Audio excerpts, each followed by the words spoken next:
I'm Miranda, 28, and let me tell you something about family surprises.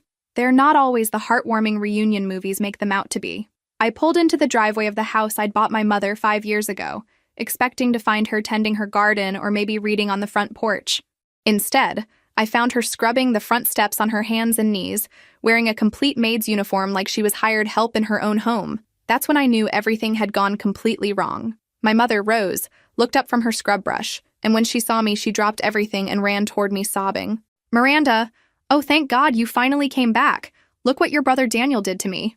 Where are you watching from today? Drop your location in the comments below and hit that like and subscribe button if you've ever felt completely blindsided by family drama. You'll definitely want to stick around for what happened next. Now, let me back up and explain how we got to this point, because this disaster didn't happen overnight. 5 years ago, I was 23 and working as a marketing coordinator in Seattle when I got offered a position with an international company in Tokyo. The salary was triple what I was making, but it meant leaving my mom, who'd been struggling financially since Dad died. Instead of using my signing bonus for myself, I spent 3 months house hunting and found this beautiful place in a great neighborhood. 3 bedrooms, pool, everything Mom deserved after years of sacrifice. I bought it outright and handed her the keys. "You deserve this," I told her as we walked through the empty rooms. "You raised Daniel and me alone. Now it's your turn to have something beautiful." The plan was simple. Mom would have financial security, I'd make great money in Japan, and when I came back, we'd both be in better positions. What could go wrong? Well, apparently everything. Because standing there 5 years later, watching my mother in that degrading uniform, I realized I'd made the biggest mistake of my life. Not buying the house, not taking the job, trusting my brother not to destroy everything the moment I left. "Mom, what happened? Why are you dressed like that?" She wiped her eyes, leaving streaks through what I now realized was carefully applied makeup meant to hide exhaustion and defeat. "We need to sit down, honey. There's so much you don't know about what your brother has done." I helped her to the front steps, the same steps she'd been scrubbing like a servant, and prepared myself to hear exactly how badly I'd miscalculated my family's capacity for betrayal. "It started about 6 months after you left," Mom began, her voice shaky as she twisted the cleaning rag in her hands. "Daniel came by with Jessica and little Tommy. You remember how Daniel always was with money." Oh, I remembered all right. My brother had been making his problems everyone else's responsibility since high school. I'd stopped lending him money years ago, but apparently, I'd given him something much more valuable to exploit. He said they were having financial difficulties and needed somewhere to stay for just a few months while he got back on his feet. Jessica was pregnant with their second baby, and I thought— She paused, looking embarrassed.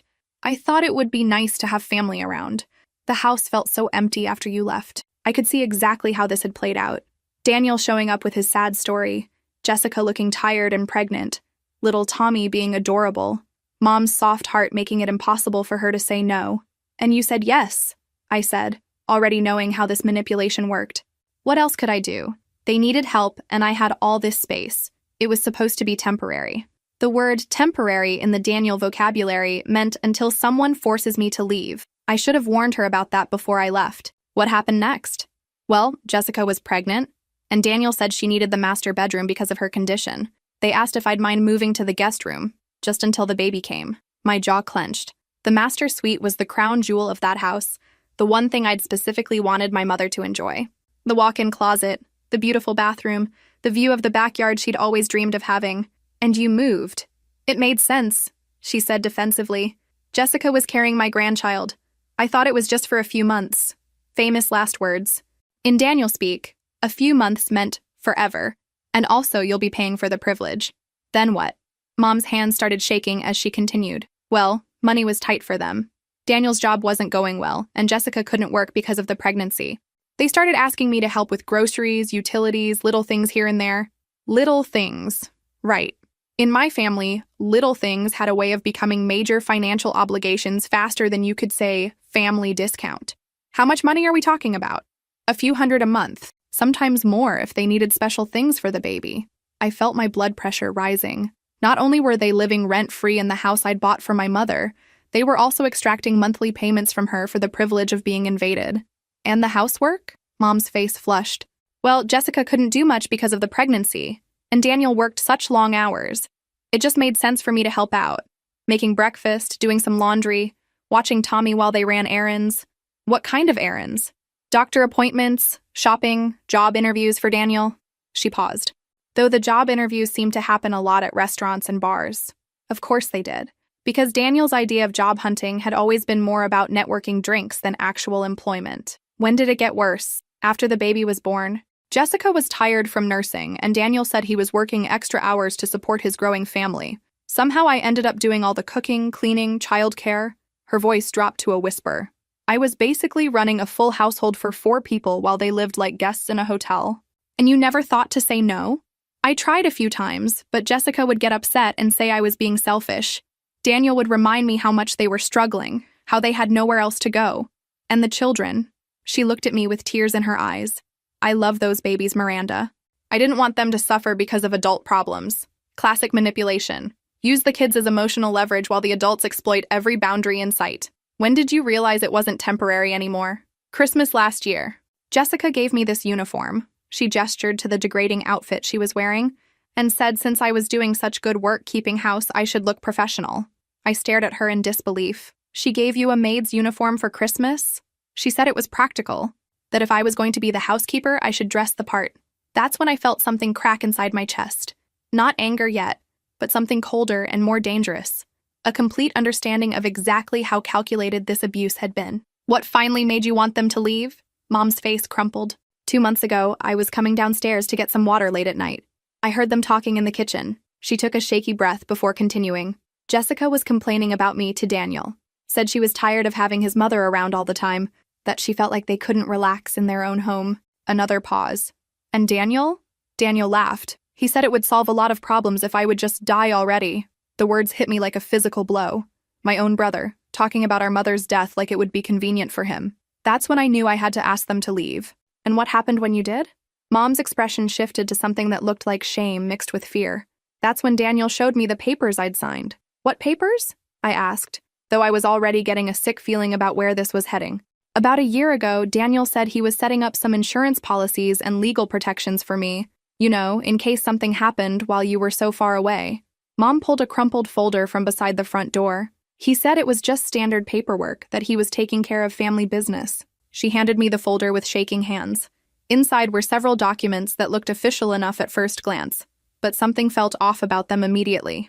I didn't read them carefully, she admitted. Daniel explained that it was just life insurance beneficiary stuff and some emergency authorizations. I trusted him. Trust. The family weapon that had been turned against her. I scanned the documents quickly, my marketing background helping me spot the inconsistencies. Wrong fonts, weird formatting, obviously copied legal language that didn't quite make sense. But the worst document was at the bottom. A property deed transfer, signing the house over from Rose Martinez to Daniel Martinez. The signature was clearly forged. Nothing like my mother's usual careful handwriting. Mom, when exactly did you sign these? Right after I told them they needed to find their own place. Daniel said we needed to talk about legal arrangements first. Her voice got smaller. He sat me down and said since I was getting older, it made sense to transfer ownership to someone who could handle the responsibilities. And you believed that? He made it sound so reasonable. Said property ownership was a big burden, that I'd be happier not having to worry about taxes and maintenance. She looked at me with eyes full of regret. He said if anything happened to me, you'd have to come all the way back from Japan to deal with selling the house. This way, everything would be handled. The manipulation was so systematic, it was almost impressive. Play on her love for me, her fear of being a burden, her trust in family. Package theft as a favor. What happened after you signed? Daniel's whole attitude changed. Suddenly, he was telling me that since the house belonged to him now, I could either pay rent or earn my keep. Her hands clenched into fists. The rent he quoted was more than my entire Social Security check. So you chose to earn your keep. What choice did I have? I couldn't afford to pay rent, and I had nowhere else to go. Daniel said I could stay if I took care of the household duties. Cooking, cleaning, childcare, laundry. She gestured to the uniform again. Jessica said if I was going to be the help, I needed to look the part. I felt that cold anger growing stronger. They hadn't just stolen her house.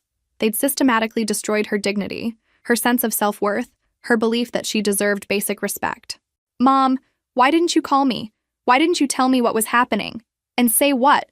That I'd been stupid enough to sign away the house you worked so hard to buy for me? That I'd let them turn me into a servant in my own home? Tears started flowing again. I was ashamed, Miranda. And I was scared. Scared of what? Scared of what Daniel might do if I caused trouble. He'd gotten so angry when I first asked them to leave, started yelling about how ungrateful I was, how he was sacrificing everything to take care of me. She wiped her eyes, and scared that if you came back and saw what a mess I'd made of everything, you'd be disappointed in me too. That's when I understood the full scope of the psychological damage. They hadn't just stolen her property, they'd convinced her that she deserved the abuse, that asking for help would be a burden, that standing up for herself would make her ungrateful. I stood up abruptly, pulling out my phone. "Miranda, what are you doing?" "Calling the police." "The police?" "But they're family." I looked at her. This woman who'd raised 2 children alone, who'd sacrificed everything for her family, who was now convinced that being treated like garbage was somehow her fault. "Mom, family doesn't forge documents to steal your home. Family doesn't force you to work as unpaid help. And family definitely doesn't joke about wanting you to die." I dialed 911, my hands surprisingly steady despite the rage building in my chest. "911, what's your emergency?" "I'd like to report elder fraud and theft. My brother forged documents to steal my mother's house and has been holding her in what amounts to forced labor." As I gave the dispatcher our address, I saw something flicker in Mom's eyes that I hadn't seen since I'd arrived.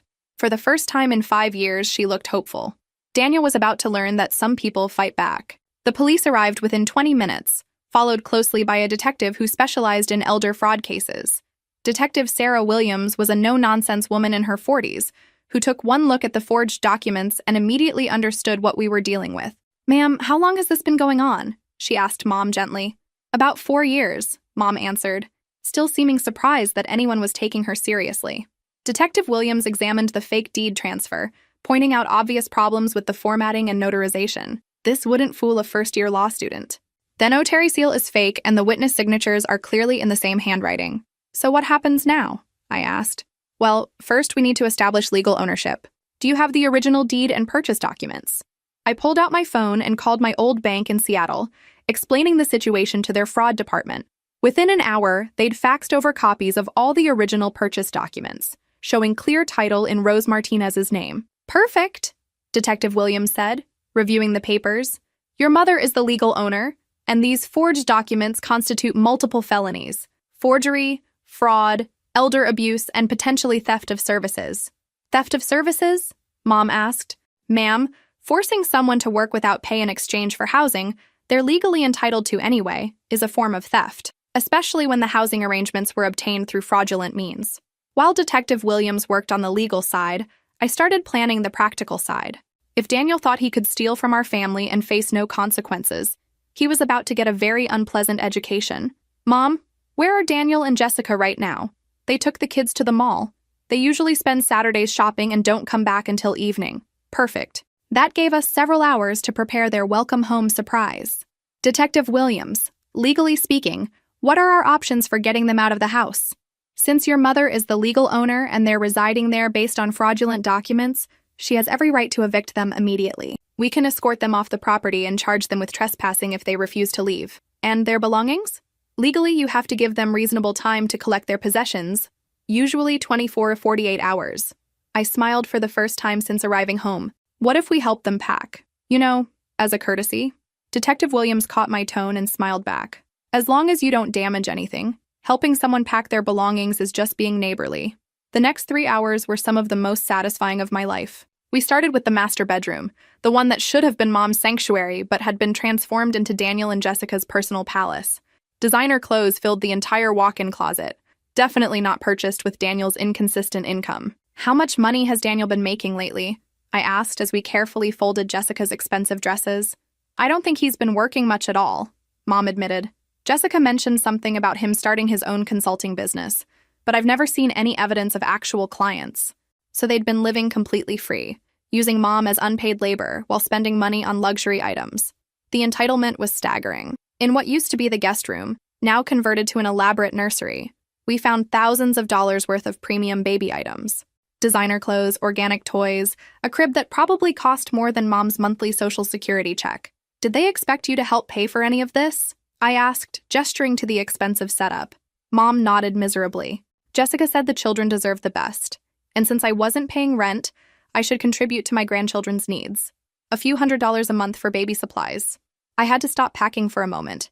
They'd been extorting money from her for baby supplies while living completely free in the house she legally owned. The level of manipulation was breathtaking. By 4 p.m., we had everything neatly packed and loaded into a rented moving truck I'd arranged to have delivered. 27 boxes, 12 garbage bags of clothes, furniture, appliances, toys, and enough expensive junk to stock a small department store. "Are you sure about this?" Mom asked as we surveyed our work. "Once they come home and see this?" "Mom, they've been seeing you scrub floors in a maid's uniform. They've been watching you work like a servant in your own home. If they didn't care about your feelings then, why should we care about theirs now?" Detective Williams checked her watch. "I'll have a patrol car stationed nearby in case things get heated. Do you want me to be here when they arrive?" "Actually, I think we can handle this," I said. "But thank you." The locksmith arrived just as we finished loading the truck. Within 30 minutes, every lock on the house had been changed. I handed Mom the new set of keys. "These are yours," I said firmly. "No copies, no spares, no emergency sets for family members who might forge documents." She held the keys like they were made of gold. At 6:30, we heard the familiar sound of Daniel's car in the driveway. Mom grabbed my arm, suddenly nervous. What if they get violent? What if they try to force their way in? Then Detective Williams gets involved and they get arrested for trespassing and attempted breaking and entering. I looked at her seriously. "Mom, you are not the victim here anymore. You are the homeowner and they are trespassers who've been living here illegally." Through the window, I watched Daniel climb out of his BMW, another expensive purchase that made no sense given his supposed financial struggles. Jessica emerged with shopping bags, looking irritated about something. The kids ran around the yard, stepping over boxes they didn't yet understand belonged to them. Daniel's key failed to work in the front door, just as I'd hoped. I heard him try it several times, followed by frustrated cursing and Jessica's demanding voice asking what was wrong. Then came the pounding on the door. I walked over and opened it with my biggest, brightest smile. "Hi, Daniel. Welcome home." The expression on my brother's face was absolutely priceless. Shock, confusion, and then a desperate scramble to regain control of a situation that had just shifted completely out of his favor. "Miranda, what are you doing here? When did you get back?" He was trying to look past me into the house while simultaneously processing why his key hadn't worked. "Oh, I got back this morning," I said pleasantly. "Surprise! I decided to come home and visit Mom in the beautiful house I bought for her." Jessica appeared behind him, loaded down with shopping bags and looking annoyed.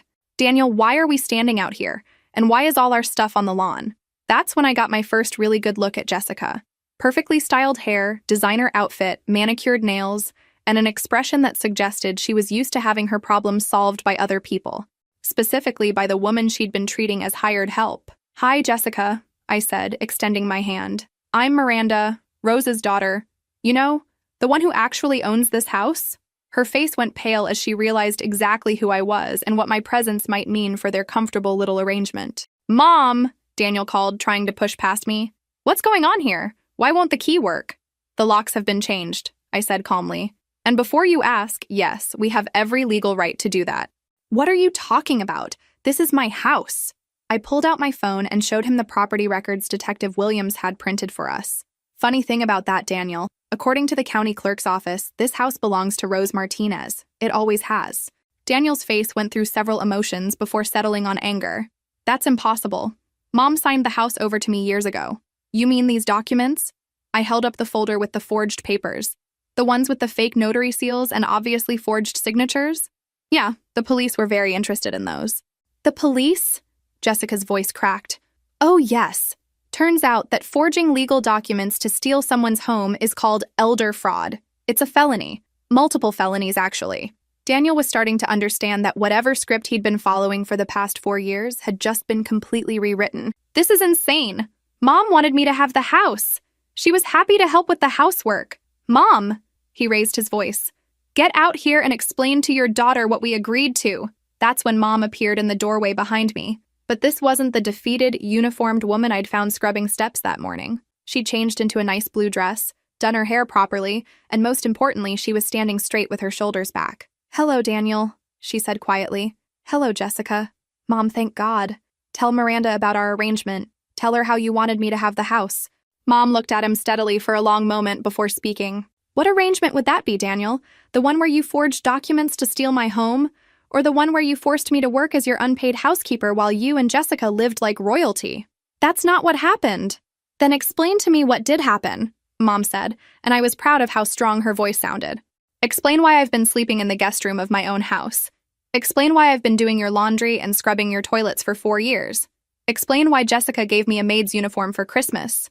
Jessica's face flushed red. Look, Daniel said it would make you feel more professional. I thought you'd appreciate looking official when you worked around the house. She does. She did. Daniel was getting desperate. Mom, you said you were happy to help with the kids and the cleaning. I said I was happy to help temporarily. Mom corrected him firmly. I never agreed to become your live-in servant. And I certainly never agreed to pay for the privilege of being abused in my own home. The children, who had been playing with toys scattered across the lawn, were starting to notice the tension. Little Tommy, now about 5 years old, tugged on Daniel's shirt. Daddy, why is our stuff outside? Are we moving again? Daniel's face crumpled as reality started sinking in. For a moment, I almost felt sorry for him. Almost.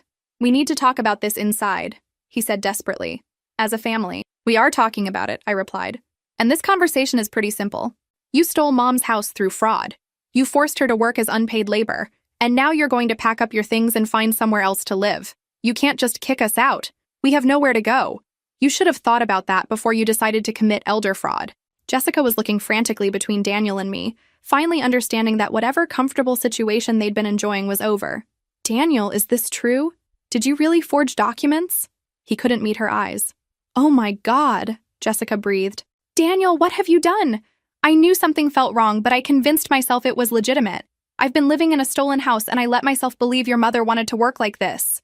It's not stolen, it's just complicated. No, it's not complicated, I said pleasantly. It's actually very simple.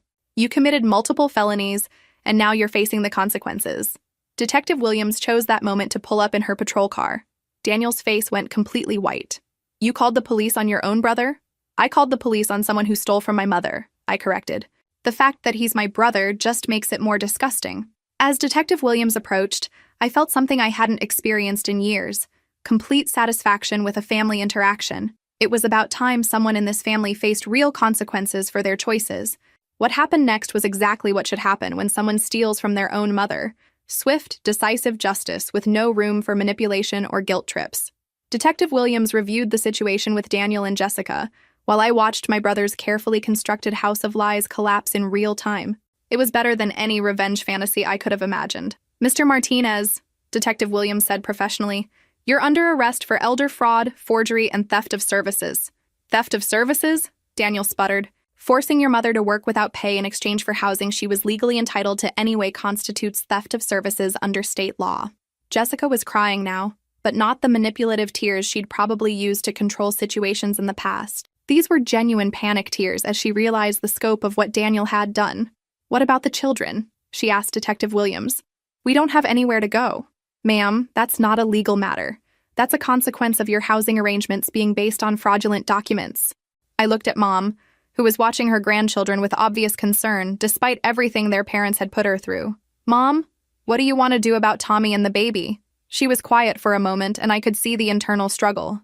These kids hadn't chosen their parents' criminal behavior, but enabling Daniel and Jessica wasn't going to help anyone in the long run. The children can stay here tonight, she said firmly, while Daniel and Jessica figure out their housing situation. But that's all. One night. Jessica looked hopeful for a moment until Mom continued.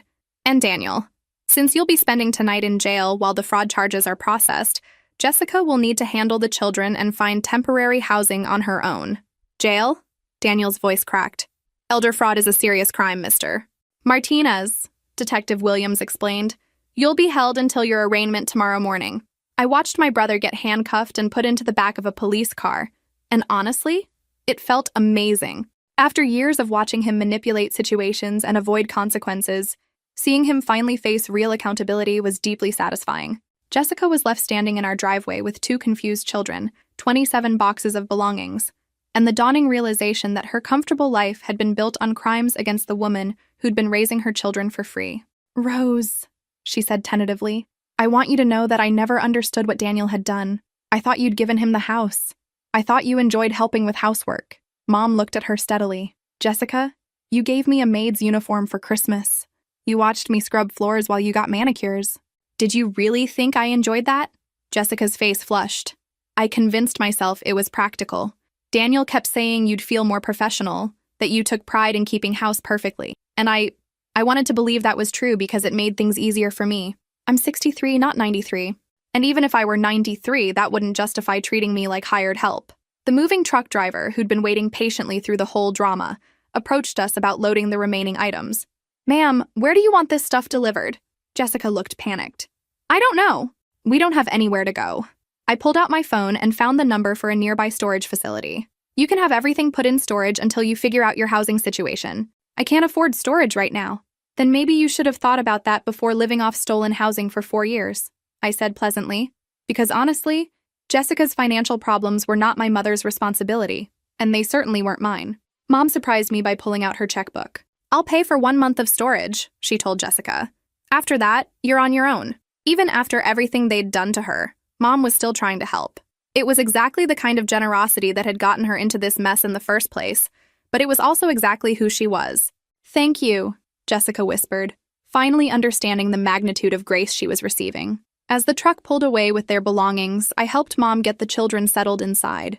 Tommy was confused about why Daddy wasn't coming home, and the baby was fussy from all the commotion. "Are we still going to live with Grandma Rose?" Tommy asked as Mom tucked him into the couch with his favorite blanket. "We'll see, sweetheart," Mom said gently. "Your mommy and Daddy need to find you a new house." After the children were asleep and Jessica had retreated to the guest room, Mom and I finally had a chance to talk alone. "How do you feel?" I asked. "Exhausted," she admitted. "But also lighter somehow. Like I've been holding my breath for 4 years and can finally exhale." We sat on the couch in the living room that was finally hers again, surrounded by silence that felt peaceful instead of oppressive. "Miranda? Yeah? Thank you. For believing me. For fighting for me. For coming home when I needed you. Mom, you don't need to thank me for doing what family should do. But you did what family should do. Daniel did what selfish people do." She was right. And for the first time in 5 years, justice had actually prevailed in our family. Tomorrow, we'd start figuring out what came next. Tonight, we'd just enjoy the peace of being in our own home without anyone exploiting our kindness. Have you ever experienced something like this with your own family? Drop your thoughts in the comments below, and don't forget to subscribe because this story is far from over. The next morning, I woke up in my childhood bedroom for the first time in almost 6 years. Mom had kept it exactly the same, which was both touching and slightly embarrassing considering the boy band posters still taped to the walls. But it felt incredible to be home. I found Mom in the kitchen making breakfast for the kids, humming quietly to herself. She was wearing jeans and a comfortable sweater, and for the first time since I'd arrived, she looked genuinely relaxed. "How did you sleep?" I asked, pouring coffee from the pot she'd made. "Better than I have in years," she said with a smile. "It's amazing how comfortable your own bed becomes when you're actually sleeping in it as the homeowner instead of as the live-in help." Jessica appeared in the doorway, looking like she'd been crying most of the night. "Rose, I called my sister in Phoenix. She says we can stay with her for a few weeks while I figure things out." "That's good," Mom replied neutrally. "The thing is, I don't have money for plane tickets for all of us. Daniel usually handles the finances, and with him," she trailed off, unable to finish the sentence. I looked at Mom, who was already reaching for her purse. Even after everything they'd done, her first instinct was still to help. "Mom, no," I said firmly. "Jessica, you can call Daniel's parents, your parents, friends, whoever. But Mom has already been generous enough." Jessica's face crumpled. "His parents aren't speaking to us. Mine don't have any money. I don't know what to do." That's when something occurred to me. "Jessica, what did you do for work before all this?" "I was a dental hygienist, but I haven't worked in almost 4 years. Dental hygienists are in high demand. You could probably find a job within a week if you actually looked." She stared at me like the concept of solving her own problems had never occurred to her. "But who would watch the children while I work?" "Daycare, like millions of other working parents. But daycare is so expensive." I looked at this woman who'd been living rent-free while using my mother as unpaid childcare and felt my patience evaporating. "Jessica, you've had 4 years of free housing and free childcare. If you didn't use that time to save money or maintain your professional skills, that's a choice you made. Not a problem Mom needs to solve." Jessica left to make phone calls about plane tickets, and Mom and I spent the morning playing with the kids and starting the process of reclaiming her house. The first thing we did was move her belongings back into the master bedroom where they belonged. Her clothes looked lost in the huge walk-in closet after years of being crammed into the tiny guest room space, but she'd grow into it again. "I forgot how beautiful this room is," she said, sitting on the bed and looking around at the space she'd been exiled from for 4 years. "It's your room, Mom. It was always supposed to be your room." We spent the afternoon going through the house, deciding what changes to make now that it was truly hers again. The living room furniture Daniel and Jessica had brought would need to be replaced, since it had gone to storage with the rest of their belongings. The kitchen could use updating. The backyard was ready for the garden she'd always wanted, but never had time to plant. "You know what I want to do first?" she said as we stood in the backyard, looking at the empty space. "What?" "Plant tomatoes. I've always wanted to grow my own tomatoes." It seemed like such a simple thing, but I could see how much it meant to her. For 4 years, she hadn't been allowed to want anything for herself. Now she was remembering what it felt like to have preferences, to make plans, to imagine a future. Jessica found us in the backyard later that afternoon. "I got plane tickets for tomorrow morning. My sister wired me money." "That's good," Mom said. "I'm glad you have family to help you." "Rose, I want you to know how sorry I am. I never understood what Daniel had done." Mom was quiet for a moment before responding. "Jessica, you gave me a maid's uniform and watched me clean your toilets for Christmas presents. Even if you didn't know about the forged documents, you knew I was being treated poorly." Jessica nodded, tears starting again. "You're right. I should have questioned it. I should have treated you better. The children can visit," Mom added, "but that will depend on how you and Daniel handle yourselves going forward. If there's any more drama, any more attempts to manipulate or take advantage, those visits will stop." "I understand." That evening, Daniel was released on bail pending trial. He came to collect Jessica and the kids, and the conversation was mercifully brief. "This isn't over, Miranda," he said as he loaded suitcases into his car. "You can't just destroy our family like this." "I didn't destroy anything," I replied calmly. "I just stopped enabling your theft and abuse." "Mom needed help. I was helping her. By stealing her house and forcing her to work as your servant? She was lonely. She wanted us around." I looked at Mom, who was holding her granddaughter one last time before they left.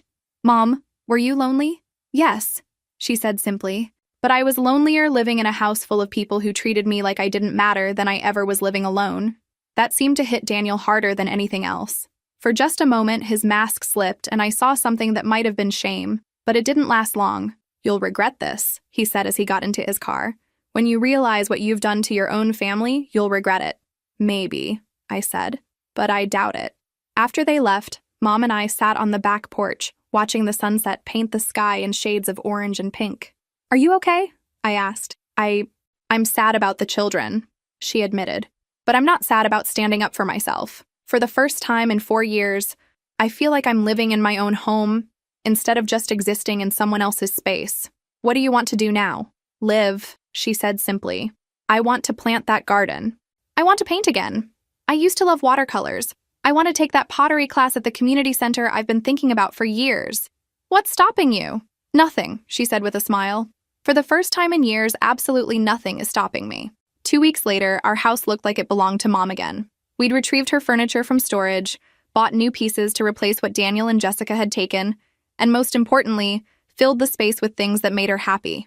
The guest room had been converted into an art studio with good lighting, storage for supplies, and a comfortable chair by the window, where she could work on watercolors while looking out at the garden she was finally free to design. "Miranda, come see this," she called from the backyard one afternoon. I found her in the garden, wearing old jeans and a wide-brimmed hat, her hands dirty from planting. She'd spent the morning at the nursery and had come home with enough plants to transform the entire space. "Look," she said proudly, gesturing to a section where she'd planted tomatoes, herbs, and some kind of flowering bush. "This is going to be beautiful in a few months." "It's already beautiful," I said. And I meant it. Not just the garden, but seeing her engaged in something that brought her genuine joy. "I forgot how much I missed this," she said, pulling off her gardening gloves. "Having dirt under my fingernails, planning where things should go, watching something grow." We'd also enrolled her in that pottery class she'd mentioned, and twice a week she'd come home covered in clay, excited to show me whatever wonky bowl or lopsided vase she'd created. "I'm terrible at it," she'd laugh, "but it's so satisfying to make something with my hands." The watercolors were coming along beautifully too. She'd started with simple flower studies but had gradually become more ambitious. Her latest project was a series of paintings showing our backyard in different seasons, imagining how the garden would look as it grew. But the biggest change wasn't in the house or the garden. It was in Mom herself. "You know what I realized?" she said one evening as we sat on the back porch admiring her work. "What's that?" "For 4 years, I forgot that I was allowed to want things. Daniel and Jessica had me so focused on what they needed, what the kids needed, what would make them happy, that I stopped thinking about what might make me happy. And now? Now I'm remembering, like, I think I want to travel. Nothing fancy, but maybe drive up the coast, visit some of those little artisan towns I always meant to see." "That sounds perfect. And I've been thinking about getting a dog." A little rescue that needs a good home. I smiled. I think that's a great idea. Daniel would have said it was too much work, too much responsibility. Jessica would have worried about pet hair and allergies. But Daniel and Jessica don't live here anymore. No, they don't. We sat in comfortable silence, watching the first stars appear in the darkening sky. The legal situation was progressing exactly as it should. Daniel's lawyer had tried to negotiate a plea deal, but the prosecutor wasn't interested in going easy on elder fraud. The case was solid, the evidence was overwhelming, and Daniel was looking at serious jail time. Any word from Jessica? I asked. She sends pictures of the kids sometimes, Mom said. They're staying with her sister in Phoenix. She got a job at a dental clinic there. That's good. She needed to remember how to support herself. The pictures show the children are doing well. Maybe this situation will actually be better for them in the long run. I thought about that. Kids growing up watching their father manipulate and steal from family members wasn't exactly setting a good example. Learning that actions have consequences might actually be the best lesson they could get from this mess. Mom, can I ask you something? Of course. Do you miss them? I mean, apart from the kids, do you miss having Daniel and Jessica around? She thought about it seriously before answering. I miss the idea of them. I miss what I thought we were, a family helping each other through difficult times. But I don't miss being taken advantage of. I don't miss feeling like a servant in my own home. And you don't feel guilty about what happened? I feel sad that it came to this. I feel sad that Daniel chose to handle his problems by hurting other people. But guilty? She shook her head. No, I'm done feeling guilty for refusing to be abused. That night, I called my old boss in Tokyo to give my formal notice. It was a difficult conversation. The job had been incredible, and I'd learned so much, but my mind was made up. You're doing the right thing, he said. Family comes first. But if you ever want to come back, you'll always have a place here. For the first time in my adult life, I felt like I was exactly where I was supposed to be. The next morning, Mom and I were having coffee when she brought up something she'd been thinking about. Miranda, what are your plans? I mean, long term. Are you planning to stay here permanently? I'd been wondering when this conversation would come. I've been thinking about starting my own consulting business, international marketing, helping American companies expand into Asian markets. With video conferencing and everything, I could do it from anywhere. Even from here? Even from here. If you don't mind having a roommate while I get established. Her face lit up. I'd love that. This house is too big for just me anyway, and after 4 years of having it filled with people who made me feel unwelcome, it would be wonderful to share it with someone who actually wants to be here. There's just one condition. What's that? I pay rent, market rate, plus half the utilities. Miranda, you don't need to pay me rent. You bought this house. I bought it for you, Mom, which means you're the landlord and I'm the tenant, and tenants pay rent. She laughed. When you put it like that, how can I argue? That afternoon, I officially launched my consulting business from the desk in Mom's old guest room, now converted to my temporary office. My first client was a Seattle-based coffee company looking to expand into the Japanese market. It felt amazing to be working for myself, building something new, while also being close to the family member who actually deserved my time and attention. Miranda, Mom called from the kitchen. Yeah? I'm proud of us. For what? For not letting Daniel win. For refusing to accept that being treated badly is just something women in this family have to tolerate. I looked at this incredible woman who'd raised 2 children alone, survived 4 years of psychological abuse, and found the strength to fight back when it mattered most. I'm proud of us too, Mom. 3 months after Daniel's dramatic exit, our new life had settled into a rhythm that felt both peaceful and productive. Mom's garden was flourishing, my consulting business was growing, and for the first time in years, we were both genuinely happy. Then Daniel called. I was in my home office reviewing contracts when I heard Mom's voice from the kitchen, sharp with tension. No, Daniel, that's not going to work. What do you mean, contest the ownership? On what grounds? I grabbed my phone and texted our lawyer immediately. David Chen had been handling Daniel's criminal case and keeping us updated on his various legal maneuvers. Daniel, listen to me carefully, I heard Mom continue, and I was proud of how strong her voice sounded. The property records are clear. Your fake documents have been turned over to the prosecutor's office. If you want to continue down this path, I'm ready to press additional charges. There was a long pause while she listened to whatever nonsense Daniel was spouting now. No, the children cannot move back in with me while you figure out your housing situation. You made your choice when you decided to steal my home and treat me like hired help. Another pause. I'm hanging up now, Daniel. Don't call here again unless you're ready to apologize sincerely and discuss supervised visits with your children. She hung up and came into my office, looking shaken but determined. What was that about? I asked. Daniel's lawyer apparently thinks they can challenge the property ownership based on implied contracts and verbal agreements. He wants to claim that I verbally gave him the house in exchange for his help with household maintenance. I stared at her. He's doubling down? Seems like it. And get this. He's also claiming that kicking him out constitutes elder abuse because I'm denying him the ability to care for his aging mother.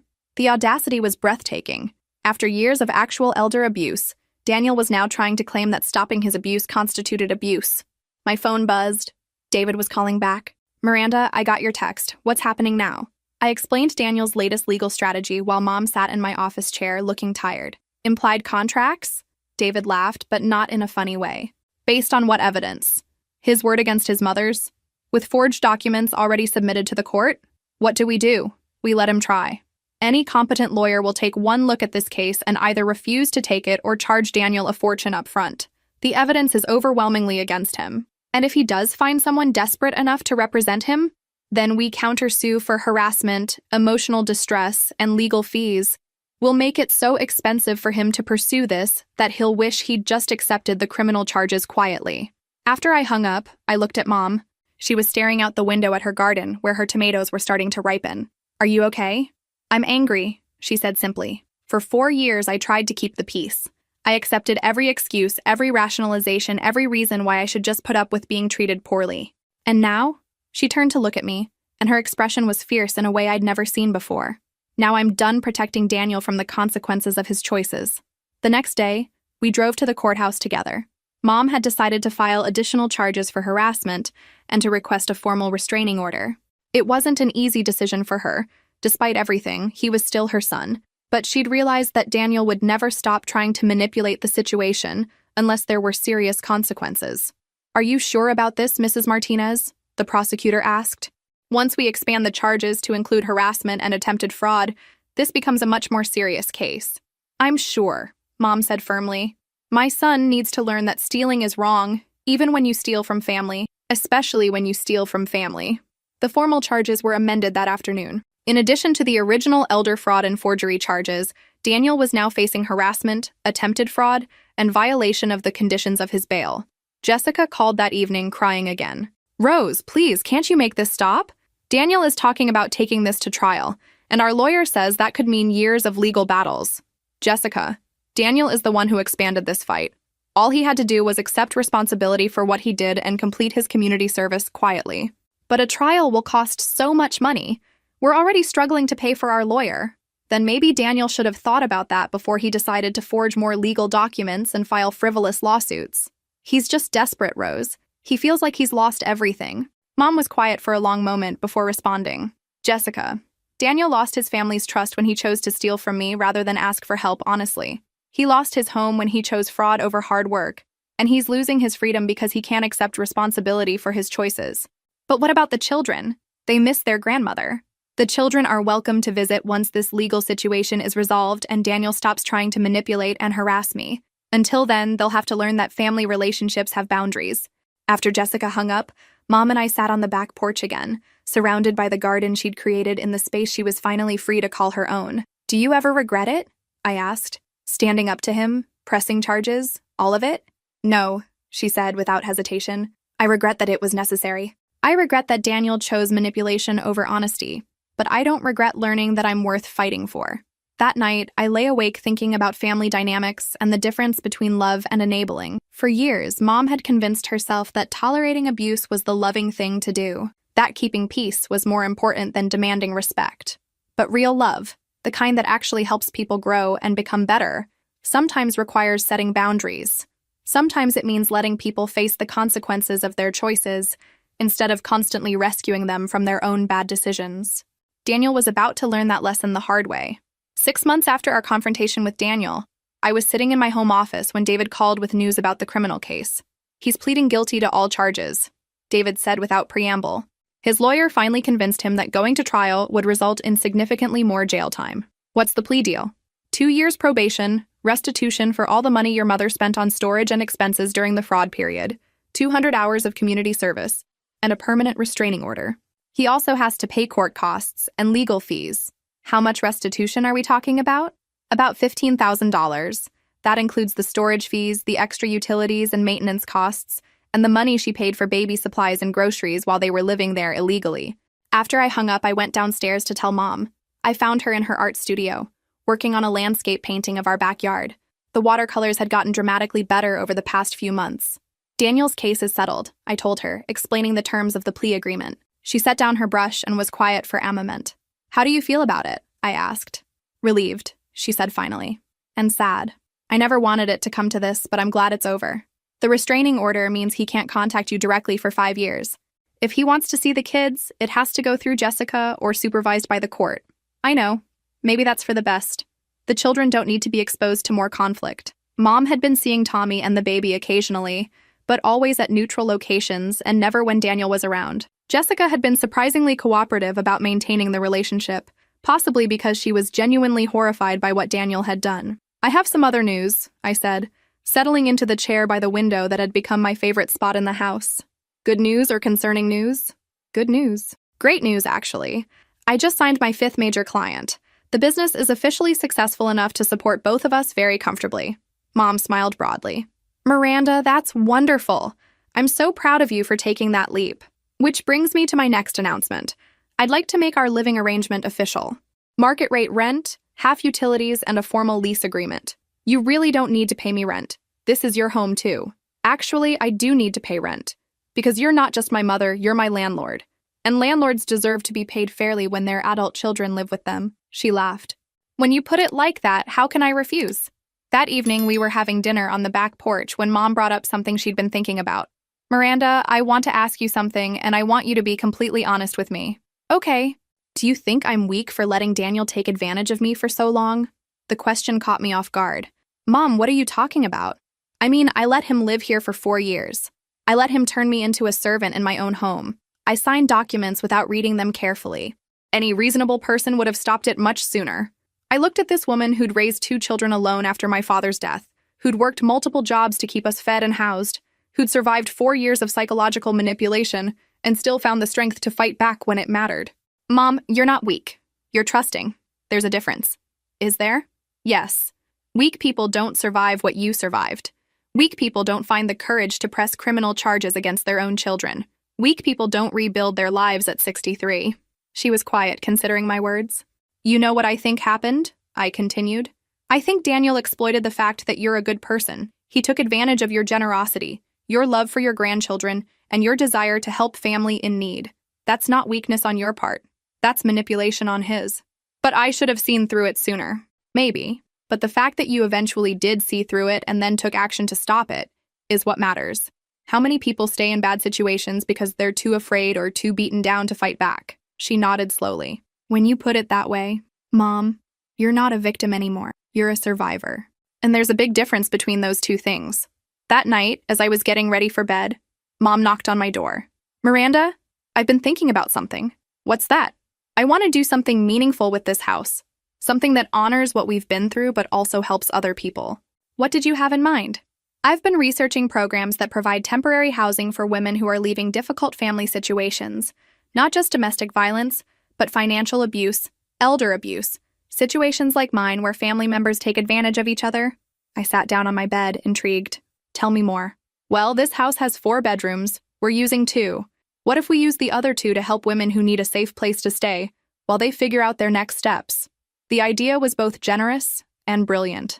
Mom had learned firsthand how isolating and degrading family abuse could be. Who better to help other women navigate their way out of similar situations? It would mean background checks, training, working with social services, I said, thinking through the logistics. I know. I've already started looking into the requirements. It would be a lot of work, but I think it could be really meaningful. I thought about it. The house certainly had the space, and Mom had the empathy and experience to be genuinely helpful to women in crisis. Okay, I said. Let's do it. Really, but on one condition. What's that? We do it right. Professional standards, proper support systems, legal protections. If we're going to help people, we're going to help them well. Mom's face lit up with excitement. Miranda, this could be amazing. We could actually turn what happened to us into something that helps other people. Looking at her enthusiasm, I realized something important. This wasn't just about helping other women. This was about Mom reclaiming her sense of purpose and turning her painful experience into something meaningful. Let's start making some calls tomorrow, I said. I know some people in the nonprofit world who might be able to help us get started. For the first time since I'd come home, I felt like we weren't just recovering from what Daniel had done to us. We were building something better than what we'd had before. 1 year later, Rose House officially opened as a transitional housing program for women leaving financially abusive family situations. Mom had gotten certified as a peer counselor, and we'd partnered with 3 local nonprofits to provide comprehensive support services. Our first resident was a woman named Sandra, whose adult son had been stealing her disability checks and forcing her to care for his children while he spent her money on drugs. Watching Mom work with Sandra, seeing her slowly regain confidence and independence, was like watching my mother's own healing process reflected and amplified. "You know what the best part is?" Mom said one evening, as we sat in the garden that was now blooming beyond anything she'd originally imagined. "What's that?" "I spent 4 years being made to feel small and powerless. Now I get to help other women remember how strong they really are." The transformation in Mom had been remarkable. The scared, defeated woman I'd found scrubbing steps in a maid's uniform had evolved into a confident advocate for women's rights. She spoke at community center workshops, consulted with social workers on elder abuse cases, and had become something of a local expert on financial exploitation within families. "Miranda, phone for you," she called from the kitchen one afternoon. "It's someone from the newspaper." The local paper wanted to do a feature story on Rose House and our success helping women transition out of abusive family situations. In just 1 year, we'd helped 12 women find safe housing, employment, and independence. "We don't want to be famous," I told the reporter. "We just want to help people." "But your story is inspiring," she insisted. "A mother and daughter turning their own trauma into a program that helps other families heal." After some discussion, Mom and I agreed to the interview, but with conditions. No last names, no photos of current residents, and a focus on the program's success rather than the sensational aspects of Daniel's crimes. The article ran 2 weeks later with the headline, "Local Women Turn Family Crisis into Community Solution." But it was tasteful, informative, and generated enough interest that we had a waiting list of women seeking help. It also unfortunately attracted Daniel's attention. He called Mom's number, forgetting about the restraining order in his apparent fury over seeing our success in print. "Mom, this is ridiculous." His voice came through the answering machine. "You're making me look like some kind of criminal in the newspaper. All I did was try to help you manage the house, and now you're telling everyone I'm an abuser?" I looked at Mom, who was listening to the message with a mixture of sadness and determination. "Should we call the police?" I asked. "Yes," she said firmly. "He knows he's not supposed to contact me. If he wants to be angry about how his choices are being perceived, he can discuss that with his probation officer." The police responded quickly, and Daniel was arrested for violating his restraining order. This time, there was no bail, and he spent 2 weeks in jail before his probation hearing. "You know what?" Mom said after we got the call that he'd been taken into custody. "I don't feel sorry for him anymore." "No? He had every opportunity to accept responsibility for what he did, complete his community service quietly, and rebuild his relationship with his family through honest effort. Instead, he's still trying to make himself the victim." She was right. Daniel had chosen to see our success as an attack on him rather than recognizing it as healing from the damage he'd caused. Jessica, meanwhile, had been thriving in Phoenix. She'd been promoted to office manager at her dental clinic, found a nice apartment, and was raising the children as a single mother while Daniel dealt with his legal issues. "The kids ask about their father sometimes," she told Mom during one of their monthly phone calls. "I tell them he's working on becoming a better person, but that it's taking longer than expected." "That's probably the most honest way to explain it," Mom replied. The children visited us twice that year, always with Jessica, never mentioning Daniel. They seemed happy, well-adjusted, and much calmer than they'd been during the chaos of living in a stolen house with criminally irresponsible parents. "Grandma Rose, your house is so pretty now," Tommy said during their summer visit, running around the garden and admiring the flowers. "Thank you, sweetheart. I worked very hard to make it beautiful. Are you happy here?" Mom looked around at the life we'd built. The thriving garden, the house full of women learning to rebuild their lives, my successful business operating from the upstairs office, and the peaceful satisfaction of being in our own home without anyone exploiting our kindness. "Yes," she said simply. "I'm very happy here." That evening, after Jessica and the kids had gone back to their hotel, Mom and I sat on the back porch watching the sunset paint the sky in shades of orange and pink. "Miranda? Yeah? Do you ever wonder what would have happened if you hadn't come home when you did?" I thought about it seriously. "I think you would have figured it out eventually. Maybe it would have taken longer. Maybe it would have been harder, but you're stronger than you realized back then." "I'm not sure about that." "I am. Mom, You survived 4 years of psychological manipulation and still had enough fight left in you to press criminal charges against your own son. That takes incredible strength. She was quiet for a moment, watching fireflies begin to flicker in the growing darkness. I'm proud of what we've built here, she said finally. Me too. Not just the house program, though that's wonderful. I'm proud that we learned how to set boundaries, that we learned the difference between helping family and enabling them. I looked at this remarkable woman who'd gone from victim to survivor to advocate, and felt an overwhelming sense of gratitude for the family I'd chosen to prioritize. I'm proud of us too, Mom. 2 years after Daniel's arrest, I was working in my office when Mom knocked on the door with a letter in her hand. This came today, she said, holding up an envelope addressed in handwriting I recognized as my brother's. Do you want me to read it first? I asked. No, I think I can handle whatever he has to say. She opened it carefully and read silently for several minutes, her expression shifting from caution to sadness to something that might have been relief. What does it say? I asked when she finished. It's an apology. A real one this time. He says prison gave him time to think about what he'd done, and he finally understands how much he hurt me. Daniel had served 8 months in jail after violating his restraining order multiple times and failing to complete his community service. The judge had finally run out of patience with his excuses and manipulation attempts. Do you believe him? Mom was quiet for a moment. I think he's sorry about the consequences he faced. Whether he's truly sorry about what he did to me, I don't know. What else does he say? He wants to know if we can have a supervised visit when he gets out next month. Just him. No demands about the house or money or anything else. He says he wants to try to earn back some small part of our relationship. How do you feel about that? Tired, she admitted. I'm tired of being angry with him, but I'm also not ready to forget what he's capable of when he wants something. We talked about it over the next few weeks, and finally decided on a trial meeting at the community center where Mom taught her financial literacy classes for abuse survivors. Neutral ground, public space, and limited time. Daniel looked older when he walked in, thinner and more subdued than I'd ever seen him. Prison had clearly been difficult for him, which felt like appropriate consequences for someone who'd made other people's lives difficult for so long. Mom, he said quietly, thank you for agreeing to see me. Hello, Daniel. The conversation was awkward and stilted, but it was also honest in a way that family conversations never had been before. Daniel didn't try to minimize what he'd done or make excuses for his behavior. He acknowledged that he'd stolen from our mother, that he'd treated her terribly, and that he'd earned every consequence he'd faced. I don't expect you to forgive me, he said. I just wanted you to know that I finally understand what I did wrong. What did you do wrong? Mom asked directly. I took advantage of your kindness. I stole your home and your dignity. I treated you like you owed me something when actually, you didn't owe me anything. It wasn't a perfect apology, but it was more accountability than he'd ever shown before. What do you want from me now? Mom asked. Nothing, he said.